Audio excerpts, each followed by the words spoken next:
ഒരു കാലഘട്ടത്തിന്റെ ചരിത്രവും അല്ലെങ്കിൽ സംസ്കാരവും ഒക്കെ മനസ്സിലാക്കാനായിട്ട് ആ കാലഘട്ടത്തിലുള്ള സാഹിത്യകൃതികൾ വായിച്ചാലും മതിയെന്ന് പൊതുവെ പറയാറുണ്ട്. അതുപോലെ തന്നെ മാറി വരുന്ന ഒരു ജീവിത സാഹചര്യം, അതുപോലെ കാലഘട്ടങ്ങൾ, അതിനനുസരിച്ച് ഈ പറഞ്ഞ കഥയിലും അതുപോലെ സാഹിത്യത്തിലുമൊക്കെ ഒരുപാട് മാറ്റങ്ങൾ കൊണ്ടുവരാറുണ്ട്. അത്തരത്തിലുള്ള മാറ്റങ്ങൾ കൊണ്ടുവന്ന കുറച്ച് എഴുത്തുകാരാണ് ഇന്ന് നമ്മളോടൊപ്പം ഉള്ളത്.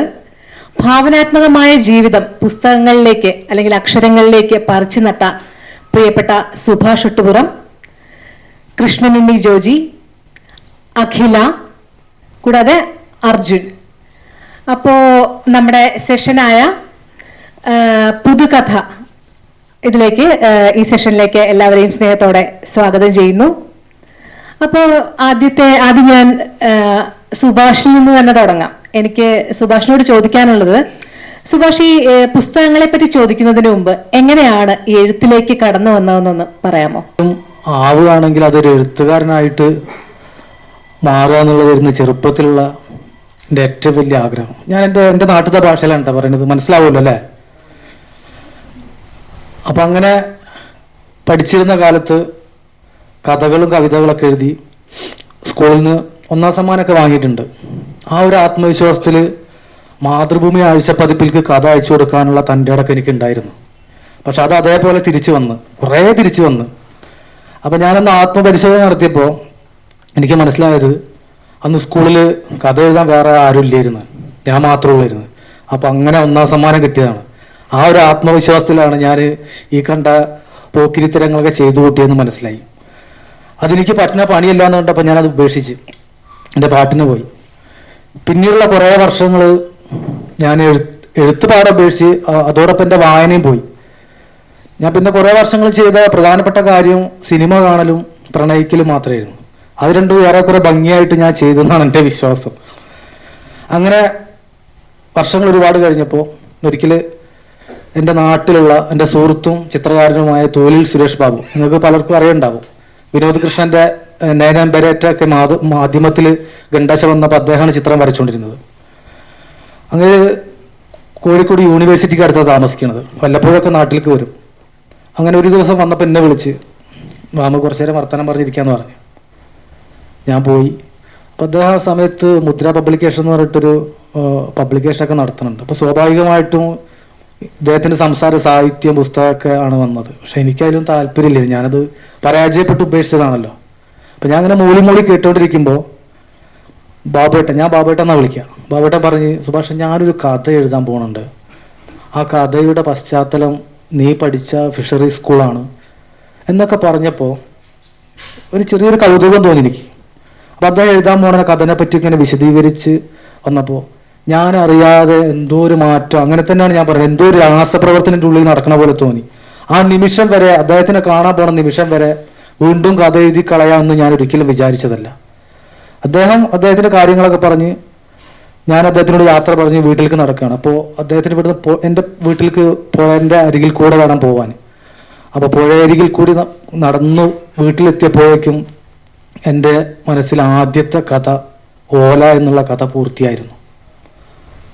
അതാണ് എഴുത്തിലേക്ക് വന്നതിനുള്ള എൻ്റെ തുടക്കം എന്ന് ഞാൻ മനസ്സിലായി. ഇപ്പോഴും ഒരു എഴുത്തുകാരനായി എന്നുള്ളൊരു അവകാശവാദം എനിക്കില്ല. ഞാൻ എഴുതാൻ ശ്രമിക്കുന്ന ഒരാളെന്ന് മാത്രമേ ഞാൻ പറയുന്നുള്ളൂ. ഇത് ഭയങ്കര ഒരു രസകരമായിട്ട് എനിക്ക് തോന്നി. കാരണം പൊതുവേ നമ്മൾ ആരോടെങ്കിലും എങ്ങനെയാണ് നിങ്ങളുടെ എഴുത്ത് ജീവിതത്തിലേക്ക് കടന്നു വന്നത് എങ്ങനെയാണെന്നൊക്കെ ചോദിക്കുമ്പം എൻ്റെ മനസ്സിൽ ഒരുപാട് കഥാപാത്രങ്ങളുണ്ട്, അല്ലെങ്കിൽ ഞാൻ എൻ്റെ ചുറ്റിനും കാണുന്ന എൻ്റെ ഗ്രാമം, അല്ലെങ്കിൽ അങ്ങനെയൊക്കെയാണ് ഞാൻ പൊതുവെ കേട്ടിട്ടുള്ളത്. പക്ഷെ ഇത് ഭയങ്കര, അതായത് ഒരു മനുഷ്യൻ ഒരു കഥ എഴുതുന്നു, ആ മനുഷ്യനെ കണ്ടിട്ട് തിരിച്ചു വരുന്ന വഴിക്ക് തന്നെ ഓല എന്നുള്ള കഥ പൂർത്തിയാവുകയാണ്. എന്തായാലും ഭയങ്കര രസമുണ്ട്, വലിയ കൗതുകമായിട്ടാണ് എനിക്ക് തോന്നുന്നത്. പിന്നെ അഖിലെ എന്നെങ്കിലും കാണുമ്പോൾ ചോദിക്കണം എന്ന് ഞാൻ വിചാരിച്ചിരുന്ന ഒരു ചോദ്യമുണ്ട്.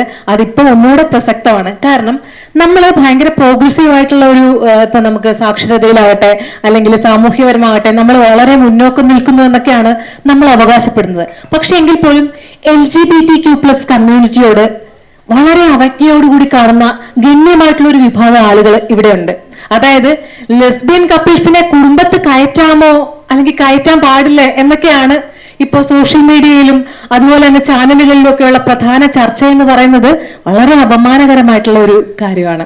ആ സമയത്താണ് അഖിലയുടെ ഒരേ നിറമുള്ള രണ്ട് വാക്കുകൾ എന്ന് പറഞ്ഞ ആ ഒരു പുസ്തകം, അത് ഒരു ഹോമോസെക്ഷുവാലിറ്റിയെ ഭയങ്കര രസകരമായിട്ട് അത് ചിത്രീകരിച്ചിട്ടുണ്ട്.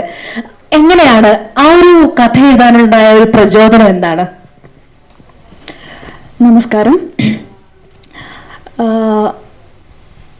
ഞാൻ എഴുതുമ്പോഴൊക്കെ വിചാരിക്കുന്ന ഒരു കാര്യമുണ്ട്. ഞാൻ പൊതുവെ സന്തോഷത്തിന് വേണ്ടി എഴുതി തുടങ്ങിയ ഒരാളാണ്. എഴുതുന്നതാണ് എനിക്ക് ഏറ്റവും സന്തോഷം തരുന്നതെന്നുള്ള രീതിയിൽ.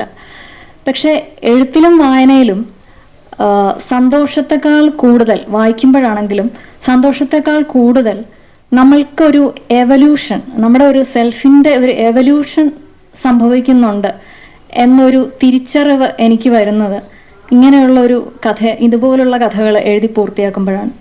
ഈ ഒരേ നിറമുള്ള രണ്ട് വാക്കുകൾ എന്ന് പറയുന്ന കഥ വളരെ ആകസ്മികമായിട്ട് ആണ് ആ ഒരു സബ്ജക്റ്റ് എൻ്റെ മനസ്സിലേക്ക് വരുന്നത്. എൻ്റെ ഒരു ഫ്രണ്ട് ഉണ്ട്, അദ്ദേഹം ന്യൂസിലാൻഡുകാരനാണ്. പുള്ളി സംസാരിക്കുന്നതിനിടയിൽ ഒരു പ്രാവശ്യം ആളുടെ ഒരു ഫ്രണ്ടിനെ കുറിച്ച് പറഞ്ഞു. അത് കഴിഞ്ഞിട്ട് പിന്നീട് പലപ്പോഴും ആളുടെ വാട്സാപ്പ് ഫോട്ടോയിലും ഒക്കെ ഞാൻ കാണുന്നുണ്ട്. ഒരു ഫ്രണ്ട് എന്ന് പറയുമ്പോഴത്തേക്ക് ആളുടെ പങ്കാളിയാണെന്നുള്ളത് വളരെ കുറച്ച് കഴിഞ്ഞപ്പോഴാണ് എനിക്ക് മനസ്സിലായത്. അപ്പോൾ എനിക്കിത് പെട്ടെന്ന് ഒരു ആളുമായിട്ട് സംസാരിക്കുമ്പോൾ തന്നെ എനിക്കൊരു ബുദ്ധിമുട്ട് തോന്നി. ഇതാണോ ആള്, ഒരു നീഗ്രോയാണ്, ഒരു ആണ് തന്നെയാണ് ആളുടെ പങ്കാളി എന്നുള്ളത് എനിക്ക് പെട്ടെന്നൊരു ഉൾക്കൊള്ളാനൊരു ഇത് കിട്ടി. പിന്നെ ഉൾക്കൊള്ളാനൊരു ബുദ്ധിമുട്ട് തോന്നി. പിന്നീട് അത് പലപ്പോഴും ഞാനിങ്ങനെ ആലോചിച്ചു, അതിനെക്കുറിച്ച് കൂടുതലായിട്ട് വായിച്ചു. ഞാൻ വിചാരിക്കുന്നത് എൻ്റെ ഒരു ഇന്നർ സെൽഫ് ഇവോൾവ് ചെയ്തു. അതിനനുസരിച്ച് പല പല കാര്യങ്ങൾ മനസ്സിലാക്കിയപ്പോഴത്തേക്കും LGBTQ+ കമ്മ്യൂണിറ്റി എന്ന് പറയുന്ന ആ ഒരു ഇത് നമ്മളെപ്പോലെ തന്നെ അവർ നോർമലായിട്ടുള്ള മനുഷ്യരാണ് എന്നുള്ള ഒരു, നമ്മളെല്ലാവരും നമ്മൾ വളർന്ന സാഹചര്യങ്ങളൊക്കെ കൊണ്ട് ഇതിനെ ഒരു വേർതിരിച്ച് കാണാനുള്ളൊരു ടെൻഡൻസി ഉണ്ടായിരുന്നു. പക്ഷെ അത് മാറി എന്നുള്ളതാണ് എൻ്റെ വായനയുടെ എഴുത്തിൻ്റെ ഒരു വിജയമായിട്ട് എനിക്ക് തോന്നിയത്. ഞാൻ അതിനെക്കുറിച്ച് ആലോചിച്ചപ്പോൾ ഇതിപ്പോൾ ഗേ എന്ന് പറയുമ്പോൾ തന്നെ അതിൻ്റെ ഒരു അർത്ഥം എന്ന് പറയുന്നത് റൊമാൻറ്റിക്കലി അല്ലെങ്കിൽ സെക്ഷലി ഒരു മാനിന് മറ്റൊരു മാനിനോട് അട്രാക്ഷൻ ഉണ്ടാകുന്ന ഒരു സംഭവമാണ്. പക്ഷെ നമ്മൾ കാണുമ്പോഴത്തേക്ക് ആൾക്കാരൊക്കെ എങ്ങനെയാണ് സെക്ഷൽ എന്നുള്ളൊരു രീതിയിൽ മാത്രമായിട്ട് അതിനെ കാണാൻ നോക്കും. റൊമാൻറ്റിക്കലി ഉണ്ട്. ആ ഒരു ആസ്പെക്റ്റിലാണ് ഞാൻ ആ ഒരേ നിറമുള്ള രണ്ട് വാക്കുകൾ എന്ന് പറയുന്ന കഥ ഡെവലപ്പ് ചെയ്തെടുത്തത്. അതിൽ ആ പ്രൊഫസറിന് മറ്റേ മനുഷ്യനോട് തോന്നുന്ന ആ റൊമാൻറ്റിക് അട്രാക്ഷൻ, അതാണ് ആ കഥ ഒരേ നിറമുള്ള രണ്ട്. ഇപ്പൊ റൊമാൻറ്റിക് ആയിട്ടുള്ള ഒരു അട്രാക്ഷൻ അല്ലാതെ ഒരു മനുഷ്യന് മറ്റൊരു മനുഷ്യന് താങ്ങാവാം. അതുപോലെ ഇപ്പൊ ഒരു സാധാരണ രീതിയിൽ ഇവിടെ നോർമൽ എന്ന് പറയപ്പെടുന്ന ഒരു ഭാര്യയും ഭർത്താവും ഇവര് തമ്മിൽ സെക്സ് മാത്രമല്ലല്ലോ, അതായത് പരസ്പരം താങ്ങാവുകയാണ് അവരവരുടെ ലൈഫിനെ പറ്റി. അപ്പൊ പക്ഷെ എന്തുകൊണ്ടാണ് ഈ പറഞ്ഞ ഗേയ്സ് അല്ലെങ്കിൽ ലെസ്ബിയൻ കപ്പിൾസ് എന്ന് പറയുമ്പം ഈ സെക്സ് അവരുടെ, കാരണം ഈ സമൂഹത്തിന് അറിയേണ്ടത് ആ ഒരു ബെഡ്റൂമില് എന്താണ് നടക്കുന്നത് എന്നുള്ള കാര്യമാണ് അറിയേണ്ടത്. എന്താണെന്നറിയോ അഞ്ജലി, അത് എന്താന്ന് വെച്ചാൽ ഇപ്പൊ ഇങ്ങനെയുള്ള ഒരു കമ്മ്യൂണിറ്റിയുടെ ആൾക്കാർ കാണുന്നത് പലപ്പോഴും ഇത് തിരുത്താൻ പറ്റും, അല്ലെങ്കിൽ ഇത് വളർത്തുദോഷമാണ്, ഇവർ മാറ്റി നിർത്തപ്പെടേണ്ടവരാണ് എന്നുള്ള ഒരു തോന്നലിലാണ് ഇപ്പോഴും മാനസിക രോഗമാണ്. കണക്കുകളുണ്ട്, കാരണം കണക്കുകൾ എത്രയോ സൈക്കാട്രിസ്റ്റിന്റെ അടുത്ത് കൊണ്ടുവന്ന കൗൺസിലിംഗ് ഒക്കെ കഴിഞ്ഞിട്ട് അതിന്റെ കണക്കുകളൊക്കെ ഭയങ്കര വിചിത്രമാണ്. ഇവര് വിചാരിക്കുന്നത് അത് ചികിത്സിച്ച് മാറ്റാൻ പറ്റുമെന്നാണ്.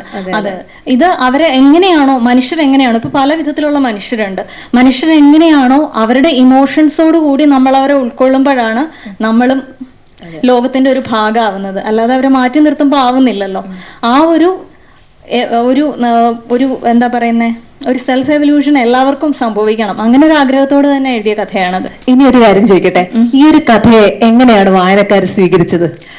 നല്ല അഭിപ്രായമായിരുന്നു പൊതുവെ. എല്ലാവരും നന്നായിട്ട്, ഇത് സമകാലിക മലയാളത്തിൽ വന്ന കഥയാണ്, പോസിറ്റീവായിട്ടുള്ള റെസ്പോൺസാണ് വന്നത്. എങ്കിലും ചിലരൊക്കെ മോശമായിട്ട് എഴുതി. അത് ഞാൻ എഴുതിയത് കൊണ്ടാണ്, ഞാനെന്ന് വെച്ചാൽ ഒരു സ്ത്രീ എഴുതിയത് കൊണ്ടാണെന്ന് തോന്നുന്നു. വളരെ മോശമായിട്ട് ഒരു റിവ്യൂ വന്നായിരുന്നു. അത് എന്താണെന്ന് വെച്ചാൽ ഈ സ്ത്രീകൾക്ക് എപ്പോഴും ഇതിനെക്കുറിച്ച് എഴുതാനുള്ളോ, എനിക്ക് തോന്നുന്നു അത്രയും ഒരേ നിറമുള്ള രണ്ട് വാക്കുകൾ എത്തുന്നത് വരെ ഞാൻ ഈ ഒരു ടോപ്പിക്കിൽ എഴുതിയ ആദ്യത്തെ കഥയാണത്. എന്നിട്ടും ഈ സ്ത്രീക്ക് എന്ന് തന്നെ എഴുതി, ഈ സ്ത്രീക്ക് ഇത് മാത്രമേ എഴുതാനുള്ളൂ. അപ്പോൾ ആ മുൻപത്തെ കഥകളൊന്നും വായിച്ചിട്ടില്ല, ഇതാണ് വായിക്കുന്നത്. എന്നാലും ആളൊരു കൺക്ലൂഷനിലെത്തി, ഈ സ്ത്രീക്ക് ഇത് മാത്രമേ എഴുതാനുള്ളൂ, ഈ ഒരു സബ്ജക്റ്റിനെ കുറിച്ച് മാത്രമേ എഴുതാനുള്ളൂ, സ്ത്രീകൾ എപ്പോഴും സെക്സിനെ കുറിച്ചും ഇതിനെ കുറിച്ചും മാത്രമേ എഴുതാനുള്ളൂ എന്നൊരു കൺക്ലൂഷനിലെത്തി. സ്ത്രീകളത് സംസാരിക്കാൻ പാടില്ലല്ലോ. അത് ഭയങ്കര അത്ഭുതമാണ്. എൻ്റെ ചേട്ടനൊക്കെ ചോദിച്ചു, നീ ഇത്രയും പാവമായിട്ടിരുന്നിട്ട് നീ എങ്ങനെയാണ് ഇങ്ങനെ ഒരു സബ്ജക്റ്റ് എടുത്ത് കഥ എഴുതിയത്? എൻ്റെ ചേട്ടൻ പോലും ചോദിച്ചു. കാരണം എൻ്റെ ക്ലാസ്മേറ്റ് ഉണ്ട് ഇവിടെ, 1 തൊട്ട് 10 വരെ പഠിച്ച ആളുണ്ട്, സുനല. അവൾക്കറിയാം ഞാൻ എങ്ങനെയായിരുന്നു എന്നുള്ളത്. സ്കൂളിലൊക്കെ ഭയങ്കര ആക്റ്റീവായിട്ട് എല്ലാ മത്സരങ്ങൾക്കും പങ്കെടുക്കുന്ന, നന്നായിട്ട് എഴുതുന്ന ആളാണ്. പക്ഷെ ഇങ്ങനെ ഒരു സബ്ജക്റ്റ് ഞാൻ എഴുതുമെന്ന് ആരും വിചാരിക്കില്ല. അപ്പൊ എനിക്ക് തന്നെ ഒരു ചലഞ്ചാണ്, ഒരു വിപ്ലവമായിരുന്നു അല്ലേ? എനിക്ക് സ്വയം, ബാക്കിയുള്ളവർക്ക് ഉണ്ടാവില്ല, കാരണം എത്രയോ പേര് എഴുതുന്നു. ഇനി കൃഷ്ണനുണ്ണിയോട് ചോദിക്കാനാണെങ്കിൽ, കൃഷ്ണനുണ്ണിയുടെ ഒരുപാട് കഥകൾ വായിക്കുമ്പം അതിലൊക്കെ രാഷ്ട്രീയം ഒളിച്ചു കടത്തുന്നുണ്ടോ എന്ന് എനിക്കൊരു സംശയം തോന്നാറുണ്ട്. അതായത് താങ്കൾക്ക് എഴുത്തൊരു രാഷ്ട്രീയ പ്രവർത്തനമാണോ? ഞാൻ ഒരു പോസിറ്റീവായിട്ടാട്ടോ ചോദിച്ചത്, ഒരു തമാശക്ക് ചോദിച്ചതാണ്. എല്ലാവർക്കും നമസ്കാരം. അതൊരു കുഴപ്പം പിടിച്ച ചോദ്യമാണ്. നെരൂദയുടെ ഒരു കവിതയുണ്ടല്ലോ, കാൻഡോ ജനറലിലെ, ഈ കവിതയെ കുറിച്ച് ചെഗുവേരയൊക്കെ എഴുതിയിട്ടുണ്ട്. കാൻഡോ ജനറലിലെ കവിതയെ കുറിച്ച് ഞങ്ങളുടെ വിപ്ലവ പോരാളികൾക്ക് രാത്രി പതിവ് പോലെ ഞങ്ങൾ ചൊല്ലിക്കൊടുക്കുന്നു എന്ന് പറഞ്ഞിട്ടുണ്ട്. കവിത എല്ലാവർക്കും അറിയുന്ന കവിതയായിരിക്കും, ആൻസേഴ്സ് ഓഫ് സം ക്വസ്റ്റ്യൻസ് എന്ന് പറയുന്ന കവിത. നിങ്ങൾ ചോദിക്കുന്നു എന്തുകൊണ്ടാണ് എൻ്റെ കവിത ജന്മനാട്ടിലെ അഗ്നിപർവ്വതങ്ങളെക്കുറിച്ചും കിനാവുകളെക്കുറിച്ചും സ്വപ്നങ്ങളെക്കുറിച്ചും ഒന്നും പറയാത്തത്? നിങ്ങൾ വരൂ കാണൂ ഈ തെരുവിലൂടെ ഒഴുകുന്ന രക്തം, നിങ്ങൾ വരൂ കാണൂ, നിങ്ങൾ വരൂ കാണൂ. അത് ഈ കാലഘട്ടം ആവശ്യപ്പെടുന്ന രാഷ്ട്രീയമാണ് ഞാൻ പറയുന്നത് വിചാരിക്കുന്നു. പുതിയ ചെറുപ്പക്കാർ ഇപ്പോൾ വിജയമാഷൊക്കെ പറയും, ഈ മാഷിൻ്റെ ഒരു വിഖ്യാതമായിട്ടുള്ള ഒരു വരിയുണ്ട്, ഞാനെന്ന് പറയുന്ന വാക്കിൽ നിന്ന് നാം എന്ന് പറയുന്ന വാക്കിലേക്കുള്ള ദൂരം വാസ്തവത്തിലൊരു വ്യക്തിയിൽ നിന്ന് സമൂഹത്തിലേക്കുള്ള ദൂരമാണ്. ഈ രാഷ്ട്രീയം പലപ്പോഴും പുതിയ കഥകൾക്കില്ല എന്നാണ് എനിക്ക് തോന്നിയിട്ടുള്ളത്. എൻ്റെ വ്യക്തിപരം, ഞാനൊരു വായനക്കാരനാണ്, എഴുത്തുകാരൻ പിന്നീടാണ് ആയത്. അപ്പോൾ പുതിയ കഥകൾ ഞാനിൽ ഒതുങ്ങി നിൽക്കുകയും ഞാൻ നേരിടുന്ന പ്രശ്നങ്ങളെക്കുറിച്ച് സംസാരിക്കുകയും നാം എന്ത് നേരിടുന്നു, നാം എന്തനുഭവിക്കുന്നു എന്നുള്ള രാഷ്ട്രീയ ചോദ്യത്തിന് ഉത്തരം പറയാതിരിക്കുകയും ചെയ്യുന്നു ഞാൻ വിചാരിക്കുന്നുണ്ട്. അപ്പം അത്തരം ഒരു ചോദ്യത്തിനുള്ള ഉത്തരമായിട്ടാണ് എൻ്റെ കഥകളെ ഞാൻ മാറ്റുന്നത്. അത് എൻ്റെ തന്നെ ഒരു രക്ഷപ്പെടലാണ്, എൻ്റെ തന്നെ വിഫലതകളിൽ നിന്ന്, എൻ്റെ തന്നെ വേദനകളിൽ നിന്ന്, എൻ്റെ തന്നെ ഞാൻ നേരിടുന്ന ചില രാഷ്ട്രീയ പ്രശ്നങ്ങളിൽ നിന്നുള്ള എസ്കേപ്പ് ഫ്രം പേഴ്സണാലിറ്റി എന്ന് T.S. എലിയറ്റൊക്കെ പറയുന്ന പോലെ ഞാൻ എന്നിൽ നിന്ന് മാറുന്നതാണ്, എന്നിൽ നിന്ന് ഞാൻ തന്നെ ഒളിച്ചു കിടക്കുകയാണ് ചെയ്യുന്നത്. ഞാൻ ഒളിച്ചു കിടക്കണം എന്നിൽ നിന്ന്. അപ്പം അത് ബോധപൂർവ്വം അല്ല, അത് എൻ്റെ ഒരു വ്യക്തിത്വത്തിൻ്റെ ഒരു ഭാഗമാണുള്ളത്. പിന്നെ ഞാൻ വിചാരിക്കുന്നു ഇപ്പോൾ രാഷ്ട്രീയ കഥ കവചം എന്ന് പറയുന്ന കഥയായിരിക്കും ചിലപ്പോൾ ഈ ചോദ്യത്തിന് കാരണമായത്. അല്ലാതെ ഞാൻ പുറകെ ചോദിക്കുന്നുണ്ട് ആ കഥയെ പറ്റി. ഓക്കെ. ഇനി അർജുന്റെ പുസ്തകം എടുത്തപ്പോൾ എനിക്ക് ഏറ്റവും കൗതുകമായിട്ട് തോന്നിയത് അതിന്റെ കവർ ഡിസൈൻ ചെയ്തിരിക്കുന്ന അർജുനാണ്. അപ്പോൾ അർജുൻ ഒരു ഡിസൈനറാണ്, ഒരു ചിത്രകാരനാണ്, ഒരു എഴുത്തുകാരനാണ്. ഒരു ചിത്രകാരനിൽ നിന്ന് എഴുത്തുകാരനിലേക്കുള്ള ദൂരം, അല്ലെങ്കിൽ അർജുന് എന്താണ് കഥയെഴുത്ത്? നമസ്കാരം, ഞാൻ കാസർഗോഡ് നിന്നാണ് വരുന്നത്. ഈ ഒരു മധുരയൂക്സ് കാണുന്നത് വളരെ ആഗ്രഹമുണ്ടായിരുന്നു. അപ്പോൾ ഈ വഴിക്കൊക്കെ പോകുന്ന സമയത്ത് ഒന്ന് കയറി നോക്കണം എന്നൊക്കെ ഉണ്ടായിരുന്നു. ഇങ്ങനൊരു പരിപാടിക്ക് വരാൻ പറ്റിയ സന്തോഷം ആദ്യമേ അറിയിക്കുന്നു. ഞാൻ ചിത്രം വരയ്ക്കുന്നതും എഴുത്തിനെ പറ്റിയാണ് ചോദിച്ചത്. അതായത് ചിത്രം വരയ്ക്കുന്നത് എനിക്ക് എൻ്റെ ഓർമ്മയിൽ ഞാനൊരു അംഗൻവാടിയിലൊക്കെ പഠിക്കുന്ന സമയത്ത് വരയ്ക്കുന്നുണ്ട്. പക്ഷെ എഴുതി തുടങ്ങിയത് ഒരു +2 ഉള്ള കാലത്താണ്. അതും വളരെ യാദൃശ്ചികമായിട്ടാണ് എഴുതിയത്. വായന എനിക്ക് തോന്നുന്നു ഒരു 7ാം ക്ലാസ്സൊക്കെ തൊട്ടിട്ട് വായിച്ചു തുടങ്ങുന്നുണ്ട്. അത് സുഭാഷ് ഏട്ടൻ പറഞ്ഞ പോലെ വളരെ രസകരമായിട്ടുള്ള വായനയായിരുന്നു. വളരെ കുരുത്തം കെട്ട ഒരു കുട്ടി, സ്കൂളിലെ ബെല്ലുകൾ നശിപ്പിക്കുക, അതേപോലെ ഓട് എറിഞ്ഞു പൊട്ടിക്കുക എന്നൊക്കെ പറയുന്ന ഒരു കുട്ടി ഒരു അധ്യാപകന്റെ പ്രേരണയാൽ വടിയെടുത്ത് പേടിപ്പിച്ച് പുസ്തകം വായിപ്പിക്കുന്നു. ഇന്ന പുസ്തകം ഈ ആഴ്ച അല്ലെങ്കിൽ അടുത്ത ആഴ്ച വായിച്ചു തീർക്കണം എന്നൊക്കെ പറയുന്ന സമയത്താണ്, അങ്ങനെയാണ് തീവ്രമായിട്ട് വായിച്ചു തുടങ്ങിയത്. ആ സമയത്ത് തന്നെ എനിക്ക് തോന്നുന്നു ഏറ്റവും വലിയ അത്ഭുതം, 8ാം ക്ലാസ് പഠിക്കുമ്പോൾ ഞാൻ അഴീക്കോട് മാഷിന്റെ തത്വമസി വായിച്ചു. ഒരു ഭാഗം മനസ്സിലായില്ലെങ്കിലും ആ ടാസ്ക് ഞാൻ കംപ്ലീറ്റ് ഒക്കെ ചെയ്തു. അങ്ങനെ +1 +2 എത്തുന്ന സമയത്ത് ടെക്സ്റ്റിലുള്ള 2 കഥകൾ എന്നെ വല്ലാണ്ട് സ്വാധീനിച്ചു. ഒന്ന് എൻ പ്രവരം മാഷിന്റെ മായാമയ എന്നുള്ളൊരു കഥ നിങ്ങൾ വായിച്ചു കാണും. അതിൻ്റെ അന്ത്യത്തിൽ മായാമയൻ വാ തുറന്നു, ഈ 14 ലോകം കണ്ടു എന്ന് പറയുമ്പോൾ എനിക്കൊന്നും മനസ്സിലായില്ല. ഞാൻ അതിനു മുന്നേ വികൃതി രാമനൊക്കെയുള്ള മലയാളം സെക്കൻഡിലൊക്കെ വലിയ പ്രായമായിട്ടില്ല എങ്കിലും വികൃതി രാമൻ ആ മലയാള സെക്കൻഡൊക്കെ നമ്മൾ കണ്ടിട്ടുണ്ടായിരുന്നു. ആ സമയത്ത് വികൃതി രാമനൊക്കെ സ്വാധീനിച്ചിട്ടുണ്ടായിരുന്നു. ഈ 17 ലോകവും കണ്ടു എന്ന് പറയുമ്പം ഞാൻ എൻ്റെ മലയാള അധ്യാപകനോട് ചോദിച്ചു ഇതെന്താണ് മാഷേ ചോദിച്ചപ്പം അതത്രേ ഉള്ളൂ, അടുത്ത പാഠത്തിലേക്ക് പോവാന്നൊക്കെ പറഞ്ഞു.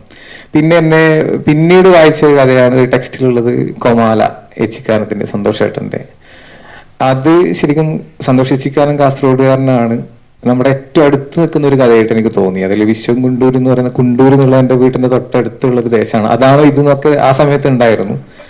അങ്ങനെ അദൃശ്യമായിട്ടൊരു കയ്യെഴുത്ത് മാസികയ്ക്ക് വേണ്ടിയിട്ട് സ്കൂൾ തലത്തിൽ ഒരു കഥ എഴുതാന്ന്, അതെങ്ങനെയാ എനിക്ക് തോന്നിയെന്ന് അറിയില്ല. ഇപ്പോഴും അത് വളരെ മാജിക് ആയിരുന്നു. അങ്ങനെ എഴുതിയൊരു കഥ, അതിന്റെ പേരും വളരെ കൗതുകമാണ്. ഇരുട്ട് എന്നായിരുന്നു, വെളിച്ചൊന്നും ആയിരുന്നില്ല, ഇരുട്ട് എന്നുള്ളൊരു കഥ എഴുതി.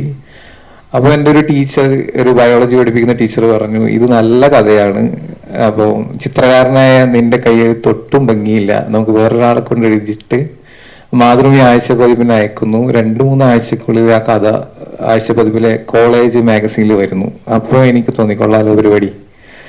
അവിടെ നിന്നാണ് എനിക്ക് ആ മീഡിയത്തിനെ പറ്റി പരിചയപ്പെടാൻ പറ്റിയത്. അങ്ങനെ വീണ്ടും യാദൃശ്ചികമായിട്ട് ഞാൻ എത്തിച്ചേരുന്നത് ബിരുദ പഠനത്തിന് വേണ്ടിയിട്ട് കാഞ്ഞങ്ങാട് നെഹ്റു കോളേജിൽ എത്തുന്നു. അവിടുത്തെ മലയാള അധ്യാപകൻ അംബിക സുന്ദരൻ മാങ്ങാടാണ്. അവിടെ സാഹിത്യത്തിന്റെ വലിയൊരു സജീവ മേഖലയായിരുന്നു. അവിടെ നിന്ന് വന്ന ഒരുപാട് റൈറ്റേഴ്സ് ഉണ്ട്, PV ഷാജികുമാർ, അതേപോലെ സന്തോഷ് എച്ചിക്കാനം, ഈവൻ VM മൃദുൽ എന്ന് പറയുന്ന കുളെ മൃദുലേട്ടൻ, അങ്ങനെ ഒരുപാട് റൈറ്റേഴ്സ് വരുന്നു. നല്ല രീതിയിലുള്ള സാഹിത്യ പ്രവർത്തനം വരുന്നു. പക്ഷെ ആ സമയത്ത് ഞാൻ വായിക്കുന്നുണ്ട്, എഴുതണം എന്നുള്ള ആഗ്രഹമുണ്ട്. കണ്ണൂർ യൂണിവേഴ്സിറ്റിയുടെ ഒരു പ്രത്യേകത, അവിടുത്തെ കലോത്സവത്തിന് കഥാപ്രൈസ് അടിച്ച ആൾക്കാർ പിൽക്കാലത്ത് എഴുത്തുകാരായി മാറുന്നുള്ളൊരു ശീലം അവിടെ ഉണ്ട്. അങ്ങനെ വന്ന ഒരുപാട് ആൾക്കാരുണ്ട്. എച്ചിക്കാനം, VH നിഷാദ് മാഷ്, അബിൻ ജോസഫ്, ഇങ്ങനെ ഒരുപാട് റൈറ്റേഴ്സ് ഉണ്ട്. ഷാജികുമാറൊക്കെ സ്ഥിരമായിട്ട് പ്രൈസ് അടിച്ച ആളായിരുന്നു. അങ്ങനെ ബിരുദത്തിന് മാർക്ക് കിട്ടിയില്ലെങ്കിൽ സപ്ലൈ അടിച്ചാലും വേണ്ടില്ല, എങ്ങനെയെങ്കിലും യൂണിവേഴ്സിറ്റി തലത്തിൽ പ്രൈസ് അടിച്ചു കഴിഞ്ഞാൽ നമ്മൾ ഈ മാമോദിസ മുക്കുമല്ലോ, അല്ലെങ്കിൽ നമ്മളൊരു സർട്ടിഫിക്കറ്റ് കിട്ടുള്ളൂ എന്ന രീതി 3 വർഷം ഞാൻ പരിശ്രമിച്ചു. എനിക്ക് 3 വർഷവും പ്രൈസ് അടിക്കാൻ പറ്റിയിട്ടില്ല. കോളേജ് തലത്തിൽ തന്നെ പ്രൈസ് കിട്ടിയിട്ടില്ല. അപ്പോൾ എൻ്റെ ഏറ്റവും വലിയ വായന, ഒഴിവ് സമയത്തൊക്കെ ലൈബ്രറിയിൽ പോവുക, ലൈബ്രറിയിൽ നിന്ന് ഇരുന്ന് വായിക്കുക, എന്താ അടുത്ത വർഷത്തെ കലോത്സവത്തിന് വേണ്ടിയിട്ട് കഥ എഴുതാൻ വേണ്ടിയിട്ട്. അങ്ങനെ പിന്നെ അതത്ര ഈസി അല്ലെന്ന് മനസ്സിലാക്കി. പിന്നെ ഒരുപാട് കാലം കഴിഞ്ഞിട്ടൊക്കെയാണ് ഇനി ഏതായാലും വൈകി, ഇനി തിരക്കില്ല എന്നുള്ള രീതിയിലാണ് കുറേ കാലത്തിന് ശേഷം കഥ എഴുതാൻ ആരംഭിച്ചത്. എന്താണ് എഴുത്ത് എന്നുള്ള ചോദ്യത്തിന് നിലവിൽ ഉത്തരം കണ്ടിട്ടില്ല. പക്ഷെ എനിക്ക് തോന്നുന്നു പിന്നെ ഞാനൊരു തീരുമാനത്തിൽ നമ്മൾ അറിയാത്ത കാര്യത്തിനെ പറ്റി അറിയാത്ത പോലെ ഭാവിക്കുന്നതിനേക്കാൾ നല്ല നമ്മളെ ചുറ്റുപാടൊക്കെ എഴുതുന്നതാണ്. എനിക്കൊന്നും ഷാജികുമാറിന്റെ എഴുത്തൊക്കെ എന്നെ ഏറെ സ്വാധീനിച്ചിട്ടുണ്ട്. അങ്ങനെ എൻ്റെ ഒരു ടെറൈനെ പറ്റി, എൻ്റെ അനുഭവങ്ങളെ പറ്റി, അല്ലെ എൻ്റെ ജീവിതങ്ങളെ പറ്റി, എൻ്റെ ഉള്ളത് ഒരു ഈ പറയുന്ന പോലെ ഒരു പൊസസീവ്നെസ്സിന്റെ ഭാഗമൊന്നുമല്ല, എൻ്റെ ദേശത്തിനെ പറ്റിയൊക്കെ എഴുതുക, അത് ഏതെങ്കിലും രീതിയിൽ ആർക്കൈവ് ചെയ്ത് വാക്കിയാവുക, ഏതെങ്കിലും വായനക്കാരെ കണക്ട് ചെയ്യുക എന്നുള്ള രീതിയിലാണ്, ഏതെങ്കിലും വായനക്കാരനെ ഏതെങ്കിലും രീതിയിൽ എന്തെങ്കിലും കൊടുക്കുക എന്നുള്ള രീതിയിലാണ് എഴുത്തിനെ നിലവിൽ കാണുന്നത്. ചിത്രം എൻ്റെ ബേസിക് ആയിട്ടുള്ളൊരു കാര്യമാണ്. എഴുതാൻ ഞാൻ ക്രിയേറ്റീവ് റൈറ്റിംഗ് പോലെ ആർജിച്ചെടുത്തൊരു കഴിവാണ്. അങ്ങനെ ഒരു വളരെ ജെന്യൂനായിട്ട് പണ്ട് കാലത്ത് എഴുതിയതും വരച്ചു വന്നതും എഴുത്ത് എന്നുള്ള രീതിയിൽ ഞാൻ പ്ലാൻ ചെയ്ത് ഒക്കെ എഴുതുന്ന ഒരു പരിപാടിയാണ്. അപ്പോ താൻ കാണുന്ന ജീവിതവും കാഴ്ചകളും ഒക്കെയാണ് എഴുത്ത് എന്ന് പറയാം.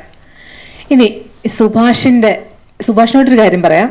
സുഭാഷിന്റെ കഥകള് വായിക്കുമ്പോൾ എനിക്ക് ഒരു മരത്തണലിരിക്കുന്ന ഒരു ഫീല് കിട്ടാറുണ്ട്, ഒരു കുളിർമയൊക്കെ കിട്ടാറുണ്ട്. കാരണം മൊത്തത്തില് പൂക്കള്, പ്രകൃതി, കിളികള്, അതൊക്കെ ഇങ്ങനെ നിറഞ്ഞു നിൽക്കുവാണ് ശരിക്കും. എന്താണ് പ്രകൃതിയുമായിട്ടുള്ള ഈ ഒരു പ്രണയത്തിന്റെ രഹസ്യം? ഗ്രാമം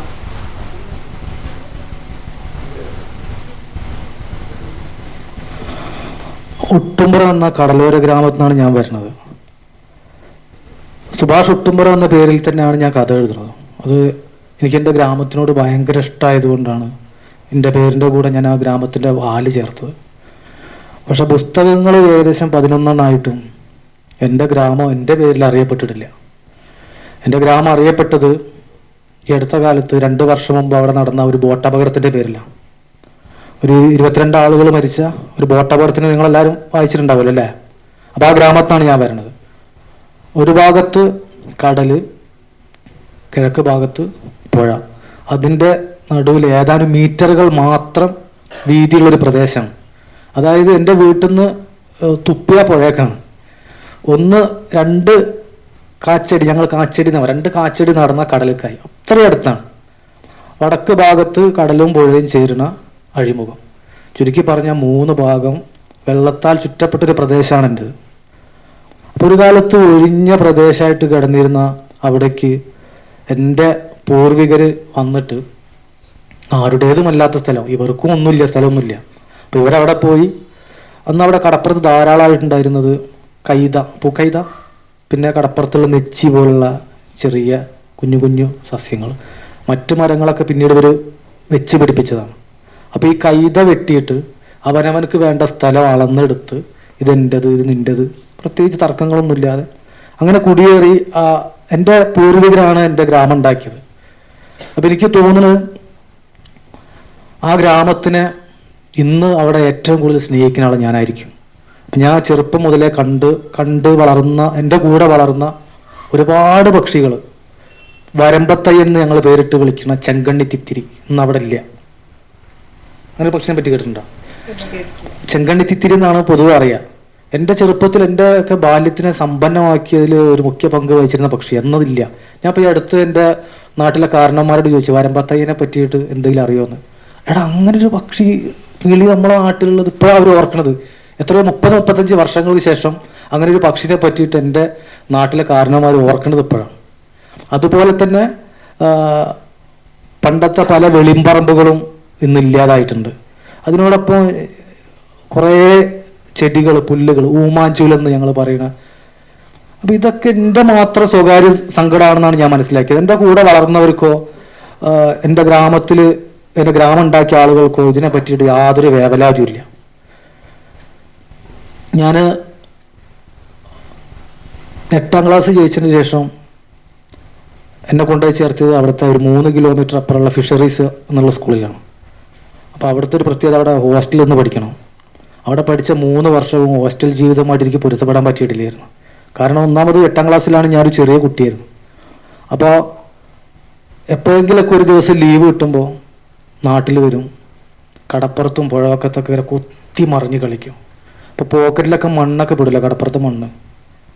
തിരിച്ച് ഹോസ്റ്റലിലെത്തി ആ ഷർട്ട് ഇടുമ്പോഴായിരിക്കും പോക്കറ്റിലെ മണ്ണ് ശ്രദ്ധയിൽപ്പെടുക. അപ്പം എൻ്റെ ഗ്രാമത്തിലെ മണ്ണ് ഹോസ്റ്റലിൽ അവിടുത്തെ ആ മണ്ണിൽ മിക്സ് ചെയ്യാൻ, അല്ലെങ്കിൽ അവിടെ അനാഥമായിട്ട് ഇവിടെ എൻ്റെ കുഞ്ഞു മനസ്സ് ഒരിക്കലും താല്പര്യപ്പെട്ടിട്ടില്ലായിരുന്നു. ഞാനതൊരു കടലാസിൽ പൊതിഞ്ഞു കൊണ്ടുവരും. എന്നിട്ട് എന്നാണോ നാട്ടിലെത്തുന്നത് അന്ന് എൻ്റെ നാട്ടിൽ, എൻ്റെ ഗ്രാമത്തിൽ എവിടെ ആയാലും അത് അവിടെ കൊണ്ടുപോയിട്ടാൽ മാത്രമേ എനിക്ക് സമാധാനമുള്ളൂ. അപ്പം അങ്ങനെയാണ് എൻ്റെ ഉള്ളിലേക്ക് അവിടുത്തെ മരങ്ങളും മണ്ണും ഒക്കെ കയറി വന്നത്. ഈ അടുത്ത കാലത്ത് ഞാനൊരു കഥയിലൂടെ ഈ കാര്യം പറഞ്ഞപ്പോൾ എൻ്റെ നാട്ടിലെ ഒരു ഫ്രീക്ക് പയ്യൻ എന്നോട് പറഞ്ഞു, സുഭാഷ് ഏട്ടാ, നിങ്ങൾ അതേ സ്വഭാവം എനിക്കുണ്ടെന്ന്. ഒരു ഇല അല്ലെങ്കിൽ നാട്ടിൽ നിന്ന് വാങ്ങിയ എന്തെങ്കിലും ഒരു കടലാസ് കഷ്ണം പോക്കറ്റിലാവും, ഇന്ത്യ മൊത്തം സഞ്ചരിക്കുന്നതാണ്. അവിടെ എവിടെയും കൊണ്ടുപോയിടാതെ നാട്ടിൽ തന്നെ കൊടുന്നിടും. അപ്പോൾ എനിക്ക് മനസ്സിലായി എന്നെ പോലത്തെ 1-2 ഭ്രാന്തന്മാരെങ്കിലും ഇവിടെ ഉണ്ടെന്ന്. പിന്നെ പരിസ്ഥിതിൻ്റെ കാര്യം ഞാൻ പറയാതെ തന്നെ അറിയാലോ അല്ലേ. ഇന്ന് എത്രയേറെ പരിസ്ഥിതിനെ പറ്റി സംസാരിക്കുന്ന ആൾക്കാർ ഇന്ന് വികസന വിരുദ്ധരാണ്. ഞാൻ അതിലേക്കൊന്നും കടക്കണില്ല. പക്ഷെ എനിക്ക് എൻ്റേതായിട്ടുള്ള ഒരു പാരിസ്ഥിതിക അവബോധമുണ്ട്. ഞാനൊരു ചെറിയൊരു കാര്യം കൂടി പറഞ്ഞിട്ട് പെട്ടെന്ന് അവസാനിപ്പിക്കാം. ഞാനൊരു കൂലിപ്പണിക്കാരനാണ്, വീടൊക്കെ പണിയെടുക്കണ തേപ്പുകാരനാണ് ഞാൻ. ഇപ്പോഴത്തെ ന്യൂ ജനറേഷൻ തേപ്പല്ല, വീടൊക്കെ തേക്കണ തേപ്പ്. അപ്പോൾ എനിക്കറിയാം ഒരു വീട് പണിയെടുക്കാൻ പോകുമ്പോൾ ഒരു ഭാര്യ, ഭർത്താവ്, 2 കുട്ടികൾ, ചിലപ്പോൾ ഒരു കുട്ടിയൊക്കെ ഉണ്ടാവുള്ളൂ. ഇവർക്ക് എന്ത് വേണമെന്നറിയാം? 2 നില വീട് വേണം, വീടിന് ചുറ്റും സെൻട്രൽ ജയിലിനേക്കാൾ ഉയരത്തിലുള്ള മതിൽ വേണം, പിന്നെ കുറേ ഡിസൈൻ വർക്കുകൾ വേണം. അപ്പോൾ ഇത്തരം വീടുകൾ നമുക്ക് താമസിക്കാൻ ഒരു വീട് മതി. നമുക്ക് പണമുണ്ടെന്നുള്ള കാരണത്താൽ അടുത്തവർക്ക് വീട് വെക്കാനുള്ള കല്ലും മണലും ഒക്കെ നമ്മൾ വാങ്ങിക്കൂട്ടുന്നതിന് എങ്ങനെ നമ്മൾ ന്യായീകരിക്കുക? വീട് നമ്മളെ സുരക്ഷിതരാക്കാനാണ് വീട്. വീടിനെ സുരക്ഷിതരാക്കാൻ മതില്. നീ മതിലിനെ സുരക്ഷിതരാക്കാനോ? വേലി കെട്ടിയാൽ മതി എന്ന് പറഞ്ഞാൽ, കുറുക്കനും നായും വരായിരിക്കും, വേലി കെട്ടിയാൽ മതി എന്ന് പറഞ്ഞാൽ അത് സമ്മതിക്കില്ല. അപ്പോൾ ഇതിൽ നിന്നൊക്കെ നമ്മൾ മാറി ചിന്തിക്കേണ്ടതെന്നാണ് എൻ്റെ ഒരു അഭിപ്രായം. ഞാൻ എൻ്റെ വീടിനോ എൻ്റെ ചുറ്റുവട്ടത്തെ വീടുകൾക്കോ മതിലോ വേലും ഇല്ല. അതിൽ ഞാൻ ഭയങ്കരമായിട്ട് അഭിമാനം കൊള്ളുന്ന ആളാണ്. ഇപ്പൊ സുഭാഷ് ഈ പ്രകൃതിയെ പറ്റി ഞാൻ ചോദിച്ച ചോദ്യത്തിന് പറയുന്ന കേട്ടപ്പോൾ തന്നെ ഈ 3 ഭാഗവും ജലത്താൽ ചുറ്റപ്പെട്ട എന്നൊക്കെ പറയുമ്പോൾ ഇങ്ങനെ ശരിക്കും ഇങ്ങനെ അതൊരു കാഴ്ച പോലെയാണ്. പിന്നെ ഈ പറഞ്ഞ പോലെ വേലി കെട്ടുന്നതോ മതിൽ കെട്ടുന്നതോ അല്ലെങ്കിൽ പിന്നെ എന്താ പറഞ്ഞ വികസന വിരുദ്ധത, അതൊക്കെ കുറച്ച് കോംപ്ലിക്കേറ്റഡ് ആയിട്ടുള്ള വിഷയങ്ങളാണ്. അതൊക്കെ ഒരു വലിയൊരു ചർച്ചയ്ക്കുള്ള ഉണ്ട്. അപ്പോൾ അതൊക്കെ നമുക്ക് പിന്നീട് സംസാരിക്കാം. പിന്നെ ഇനി അർജുനോട് ചോദിക്കാനുള്ളത്, പൂർവകല്യാണി സുഹൃതം എന്ന് പറഞ്ഞ ഒരു കഥ വായിച്ചു. അത് വായിച്ചപ്പോൾ അർജുൻ ഒരു ഫെമിനിസ്റ്റ് ആണോ എന്ന് എനിക്ക് തോന്നി. ശരിക്കും അർജുൻ ഒരു ഫെമിനിസ്റ്റ് ആണോ, അതോ കഥയ്ക്ക് വേണ്ടിയിട്ട് ഒരു ഫെമിനിസം എഴുതിയതാണോ? എനിക്കങ്ങനെ, എന്താണ് ആ ഒരു കഥ എഴുതാനുണ്ടായ ഒരു പ്രചോദനം എന്തായിരുന്നു? സത്യത്തില് നമ്മളങ്ങനെ എഴുത്തുകാരന് മാറി നിന്നൊരു കൃതി അല്ലെങ്കിൽ ഒരു എഴുത്ത് സംഭവിക്കില്ലല്ലോ. എഴുത്തുകാരൻ എന്തായാലും റിഫ്ലക്റ്റ് ചെയ്യും. പിന്നെ ഫെമിനിസം എന്ന് പറയുന്നത്, ഞാനൊരു ഫെമിനിസ്റ്റ് ആണ്, പക്ഷെ നമ്മൾ എങ്ങനെ നിർവചിക്കുന്നുള്ള രീതിയിൽ എൻ്റെ നിർവചനത്തിന് ഞാൻ ഫെമിനിസ്റ്റ് ആണ്. കാരണം എൻ്റെ ജീവിതത്തിൽ എന്നെയേറെ സ്വാധീനിച്ച അമ്മ അല്ലെങ്കിൽ ചേച്ചി, ഞാൻ കാണുന്ന കരുത്തിട്ട് ഒരുപാട് സ്ത്രീകൾ, ഈവൻ നിലവിൽ എൻ്റെ വൈഫ് പോലും, ഇവരൊക്കെ നമ്മുടെ ഒരുപാട് പുരുഷ ചിന്തകളെയോ അല്ലെങ്കിൽ ആ രീതിയിലുള്ള ഇടപെടലുകളെ നമ്മൾ കാലകാലമായിട്ട് ഉണ്ടായ ഒരു സാധനമൊക്കെ പുതുക്കി പണിതിട്ടുണ്ട്. ശരിക്കും പൂർവകല്യാണി സുഹൃതം എന്നുള്ളത് ആ കഥ എഴുതുന്നതിൽ ഒരു ചെറിയൊരു പാസ്റ്റ് ഉണ്ട്. കാരണം അതൊരു പശുവിൻ്റെ കഥയാണ്. കല്യാണി എന്നുള്ളത് ഒരു പശുവാണ്. എൻ്റെ വീട്ടിലുണ്ടായ ഒരു പശുവായിരുന്നു. ആ പശുവിന് ഞാൻ കല്യാണി തന്നെയായിരുന്നു പേരുണ്ടായത്. ഞാൻ ഡിഗ്രിക്കൊക്കെ പഠിക്കുന്ന സമയത്ത് ഇതിനെ വളരെ ഓമനിച്ച് രാവിലെ ഇതിനെ മറ്റ് ഒഴിവു ദിവസങ്ങളിൽ ഇതിനെ മേയ്ക്കാൻ കൊണ്ടുപോവുക. കയറൊന്നും അങ്ങനെ കയർ പിടിച്ച് വലിക്കുന്ന അങ്ങനെ ഒരു പശുവല്ല, ഒരു ടിപ്പിക്കൽ പശുവല്ല ഇത്. വീട്ടിലൊക്കെ കയറി അങ്ങനെ ഒരു പരിധി കഴിയുമ്പോൾ അമ്മക്ക് നടുവേദനയൊക്കെ വന്ന സമയത്ത് പെട്ടെന്ന് ചേച്ചിയോട് എന്നോടും പറയാണ്ട് ഒരു ദിവസം വീട്ടിൽ നിന്ന് സ്കൂളിൽ നിന്ന് തിരിച്ചു പോകുന്ന സമയത്ത് പശു ഇല്ല വീട്ടിൽ. അപ്പം അന്നൊരുപാട് സങ്കടപ്പെട്ടു. പിന്നെ അങ്ങനെ സങ്കടപ്പെട്ട് ഒരു കല്യാണി എന്നുള്ളൊരു പശു നമുക്ക് മിസ്സായിപ്പോയി, ആ ഒരു പേരും. പിൽക്കാലത്ത് ഒരു കഥാമത്സരത്തില് 2016 മറ്റോ വന്ന ഒരു കഥാമത്സരത്തില് ഒരു വിഷയം എന്താണെന്ന് എനിക്ക് ഓർമ്മയില്ല. ഈ ഒരു കഥ എഴുതാന്ന് വിചാരിച്ചപ്പോ അന്ന് എൻ്റെ ചേച്ചിയും ഈ പറയുന്ന പോലെ കല്യാണം കഴിഞ്ഞ് ഒരു 5-6 വർഷമൊക്കെ ആയി. ഈ ടിപ്പിക്കൽ സമൂഹത്തിൽ നിന്ന് എന്താ പ്രഗ്നന്റ് ആവുന്നില്ലേ എന്നൊക്കെ ചോദിക്കുന്നതിനിടെ 1-2 അബോർഷൻ സംഭവിക്കുന്നു. അപ്പൊ ഇതിനൊക്കെ മിക്സ് ചെയ്തിട്ടാണ് ആ കഥ ഞാൻ എഴുതിയത്. രസം, ആ കഥ എഴുതിയത് ഒരു 1.5 പേജ് നമ്മൾ പേപ്പറിലൊക്കെ എഴുതിയ പോലെ ആയിരുന്നു. കോളേജ് തലത്തിലുള്ളൊരു എഴുത്താണല്ലോ, ചെറിയ ചുരുങ്ങിയ എഴുത്ത്. പക്ഷെ അതിൽ ഫസ്റ്റ് അടിച്ചു, അത് വലിയ സന്തോഷം. അതിന് പൈസ കിട്ടി, അതിലേറെ സന്തോഷം. പക്ഷേ ആ കഥ അടിപൊളിയായിരുന്നു എനിക്ക് തോന്നി. പക്ഷെ അന്ന് അത് എഴുതാൻ വേണ്ടിയിട്ട് പ്രാപ്തി നിലവിലെ എന്നിൽ എഴുത്തുകാരൻ ഉണ്ടാകാത്തത് കൊണ്ട് ഞാനത് 2022 വരെ വെയിറ്റ് ചെയ്തു. എന്നിട്ടാണ് ആ കഥ എഴുതിയത്. അതിൽ വേറൊരു ഗൂഢ ലക്ഷ്യം കൂടി ഉണ്ടായിരുന്നു.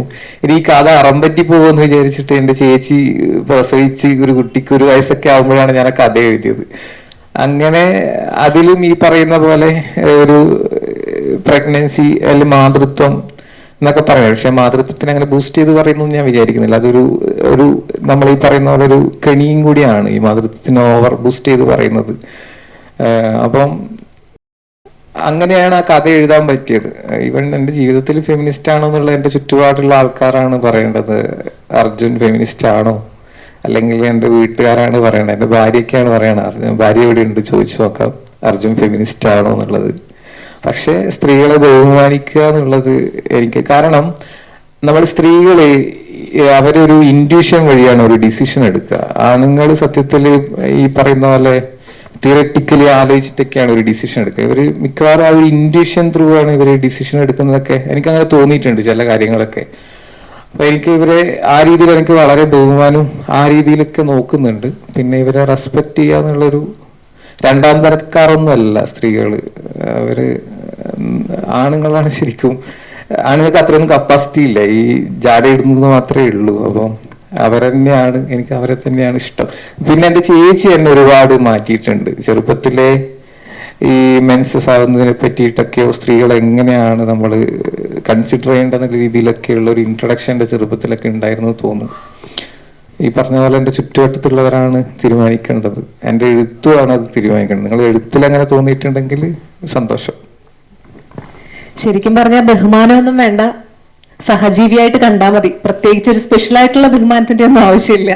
നമുക്ക് ആ ഒരു ഈക്വാലിറ്റി പിന്നെ ഈ പറഞ്ഞ പോലെ തന്നെ ഫെമിനിസത്തിന് ഇപ്പൊ 100 പേരോട് ചോദിക്കുവാണെങ്കിൽ 100 ഡെഫിനിഷൻ ഉള്ള ഒരു കാര്യമാണ്. എന്തെങ്കിലും പറയാനുണ്ടോ? ബഹുമാനം എന്നുള്ളത് മ്യൂച്വൽ റെസ്പെക്ട് മാത്രമാണ് ഞാൻ വിചാരിച്ചത്. അല്ലാതെ സ്ത്രീകൾ എന്ന രീതിയിൽ അവരെ കാണുമ്പോൾ മുണ്ടഴിച്ച് താഴ്ത്തിയിട്ട് ബഹുമാനിക്കണം എന്നല്ല. സെൽഫ് റെസ്പെക്ട് പോലെ മ്യൂച്വൽ റെസ്പെക്ട് കാണിക്കുക എന്നുള്ളത് മാത്രം. അത് നമ്മള് മനുഷ്യര് സഹജീവികളോട് കാണിക്കേണ്ട ഒരു മൃഗങ്ങളോട് പോലും, പരിസ്ഥിതിയോട് പോലും, ചെടികളോട് പോലും നമ്മൾ റെസ്പെക്ട് കാണിക്കേണ്ടിയിരിക്കുന്നു.